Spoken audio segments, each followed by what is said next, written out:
Although it's difficult to land on Mars, the Perseverance rover survived the ordeal admirably last year, but the equipment that let it reach the surface of Mars safely met a less fortunate conclusion.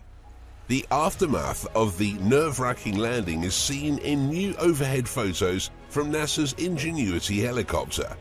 Scientists and engineers in charge of the Perseverance rover and the Ingenuity chopper have described the past 14 months on Mars as exciting and exhausting. And that's just the beginning. Countless firsts have been accomplished and the mission continues till date. So what did the Mars Perseverance and Ingenuity mission discover? Also, what are the fresh images of Rover's crashed parachute and what do they mean? What else can we expect from the Perseverance project? A year ago, NASA's Perseverance rover was on the verge of crashing onto Mars after a 290 million-mile 7-month trip. The spacecraft carrying the rover penetrated the Martian atmosphere at 13,000 miles per hour. It had to perform a series of movements in just 7 minutes, known as 7 minutes of terror by NASA engineers. The rover was shielded from the re-entry heat by a heat shield, which also significantly slowed it down. That was followed by the deployment of the enormous parachute, which slowed it down even more. After that, Perseverance's back shell and parachute separated, allowing the descent stage to take over and gently lower the rover to a landing using rocket engines and a sky crane. A safe landing was made for the rover, while the Ingenuity helicopter attached to its belly. In that time, the dynamic duo has expanded our understanding of Mars through a series of firsts, accumulating more than 50 gigabytes of data. Over the course of the previous year, the 23 cameras on Perseverance have taken over 100,000 images of Mars. These images are already assisting us in our search for ancient microbial life by providing hints as to how the landscape was formed by water. On April 19, 2021, the Ingenuity chopper took to the skies of Mars for the first ever powered flight on another planet. Off-world exploring became a whole lot easier thanks to Ingenuity, which features a 13-megapixel color camera and stereoscopic image capabilities and a black and white navigation camera pointed downward. Ingenuity is not only providing us with high-resolution photographs, but it is also constructing a high-fidelity 3D representation of the Martian landscape with these cameras. However, a new viewpoint on the Perseverance rover's wreckage has emerged thanks to images taken by the Ingenuity helicopter this year. By using its color camera, Ingenuity captured the image series. This happened on its 26th flight on April the 19th. It provides a different perspective on the wreck than what we saw when the rover took a photo of the area recently. We can now see that the enormous parachute is covered with Martian dust, and the force of the impact has shattered the back shell.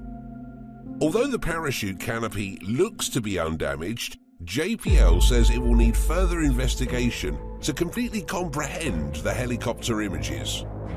The incredible images will be added to the chopper's already impressive body of work.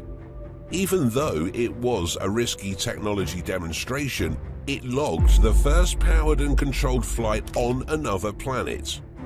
As Perseverance explores the delta region of Jezero crater, a possible hotspot for ancient microbial life, it now serves as a scout and companion. Understanding what happened to the landing gear could aid future Mars missions, such as the Sample Return mission, which will gather rock samples acquired by the rover and return them to Earth for examination. Scientists have fantasized for decades about bringing samples from Mars to Earth, where they might analyze them with cutting-edge technology in laboratories. Perseverance is the first step in realizing that dream of drilling rock cores and sealing them in tubes. On the other hand, the rover has no way of getting the rock samples off Mars and back to Earth. That will have to wait for NASA and the European Space Agency's Mars Sample Return mission. Engineers put Perseverance's drill through its paces on a range of Earth rocks during the course of its development. However, the first rock that Perseverance tried to dig on Mars turned out to be unique compared to any other rock found on the planet Earth. The rock was reduced to a fine powder during the drilling, and it slid out of the tube. There were complications with another drilling attempt following multiple successes. Inconveniently, pebbles spilled out of the tube in the rover's carousel, where the drilling bits are stored, necessitating weeks of debugging. Perseverance has taken 6 samples of Martian rock and atmosphere so far, and scientists back home are eagerly awaiting their return. Engineers have begun testing the robotics required for a sample return mission on Earth, where we can analyze the samples using technology that is too large or sophisticated for Mars. It's possible that NASA and the European Space Agency are working on a mission design now, but it won't be before the end of the decade. The mission's original intention was to fly straight to the Delta from the landing spot. However, the rover landed in an area where the direct approach was obstructed by impassable sand dunes. Thereafter, scientists were fascinated by the geological formations to the south. According to geological evidence, the Jezero crater was once an ancient lake fed by a 120-mile-long river some 3.7 billion years ago, when the crater was a dry, wind-eroded depression. The crater also features a triangular-shaped delta, which was formed when the river fed into the lake in the distant past. Because Jezero is a crater that was formerly a lake, it was expected that the sediments that settled to the bottom would create rocks at the bottom. However, there is evidence of high-energy flooding in the area, which transformed the sluggish meandering waterway into fast-moving flash floods.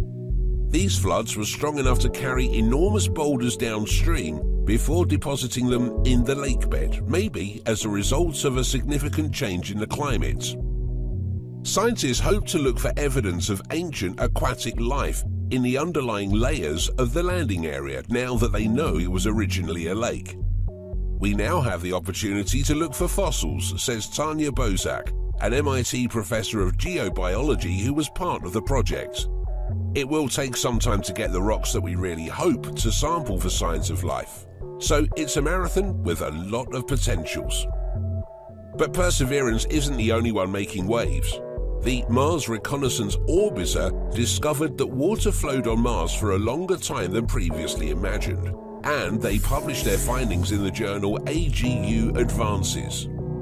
Meanwhile, the Curiosity rover, which is still probing Mount Sharp's base, has determined that Mars has a sequence of large-scale oscillations between wetter and drier times before drying up completely some 3 billion years ago. One of the sites Perseverance is researching has been sub-Seta, meaning Navajo for among the sand. The geology of this area was initially assumed to be sedimentary, with strata of rocks generated by the consolidation of silt from either water or wind. Instead of sedimentary rocks, the crater floor was composed of coarser-grained igneous minerals, possibly laid down by ancient lava flow when the rover scraped the surface of these rocks with its abrasion tool. Many different salts were also found within the rocks. The idea that this could be a volcanic rock was really appealing to us from a sample return perspective, because igneous rocks are great for getting accurate age dates. Jezero was one of the few ancient crater lakesides on Mars that seem to have incredible sedimentary deposits and volcanic deposits that could help us construct the geologic timescale of Mars, said Catherine Stack-Morgan, Mars 2020 Deputy Project Scientist and JPL Research Scientist. The occurrence of olivine crystals consumed by the mineral pyroxene at Seta shows that water flowed through the crevices in the igneous rocks after they were put down, precipitating these minerals from the water. In other words, the igneous rock and water interacted to form the minerals. The crater floor rocks were not intended to be the mission's primary astrobiology focus, but Mars usually shocks us when we get up close. To discover that even these rocks had maintained contact with water and hence could have been hospitable for ancient Martian microbes is exciting. The Jezero crater rocks have been scanned by Sherlock, a piece of equipment that uses Raman spectroscopy and luminance to identify carbon-containing organic compounds. Carbon-containing molecules have been discovered in both the interiors of abraded rocks and the dust on non-abraded rocks. Perseverance must return to the landing place, then circumnavigate the sand dunes to the north in order to reach the delta. It could reach the delta by the end of May or the beginning of June. Perseverance's most exciting find would be images of what appeared to be minuscule fossils once they arrived at the delta. This is not necessarily proof that life occurred on Mars in the past, as organics can be created by non-biological means as well. That being said, it is highly doubtful that Perseverance will come across any evidence of a live organism's residue. That is why it is critical to bring the rocks to Earth for deeper inspection, as they will serve as a source of scientific inquiry and discovery for decades to come. Thanks for watching another episode of Voyager.